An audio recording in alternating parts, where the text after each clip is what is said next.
The Acts of the Apostles, chapter 24. And after 5 days Ananias the high priest descended with the elders, and with a certain orator named Tertullus, who informed the governor against Paul. And when he was called forth, Tertullus began to accuse him, saying that by thee we enjoy great quietness, and that very worthy deeds are done unto this nation by thy providence. We accept it always, and in all places, most noble Felix, with all thankfulness.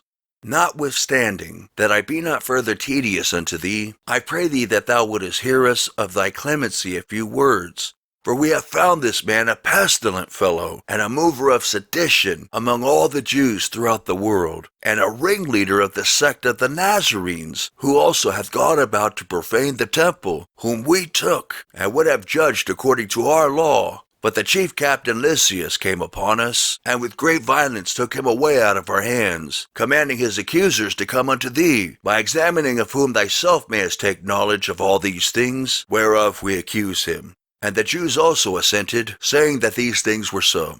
Then Paul, after that the governor had beckoned unto him to speak, answered, Forasmuch as I know that thou hast been of many years a judge unto this nation, I do the more cheerfully answer for myself.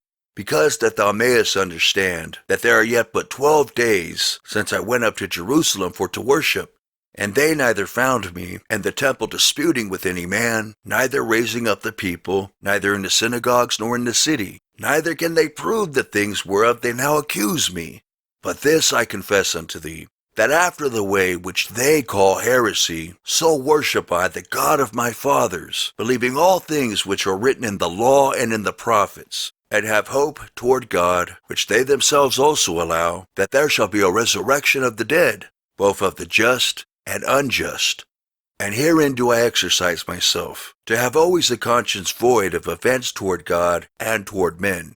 Now after many years I came to bring alms to my nation, and offerings, whereupon certain Jews from Asia found me purified in the temple, neither with multitude nor with tumult, who ought to have been here before thee, and object, if they had aught against me. Or else let these same here say, if they have found any evil doing in me, while I stood before the council, except it be for this one voice that I cried standing among them, touching the resurrection of the dead, I am called in question by you this day.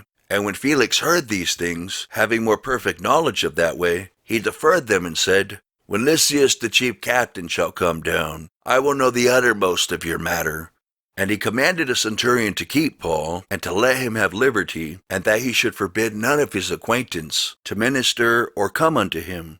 And after certain days, when Felix came with his wife Drusilla, which was a Jewess, he sent for Paul, and heard him concerning the faith in Christ. And as he reasoned of righteousness, temperance, and judgment to come, Felix trembled, and answered, Go thy way for this time. When I have a convenient season, I will call for thee. He hoped also that money should have been given him of Paul, that he might loose him, wherefore he sent for him the oftener, and communed with him. But after 2 years, Porcius Festus came into Felix's room, and Felix, willing to show the Jews a pleasure, left Paul bound.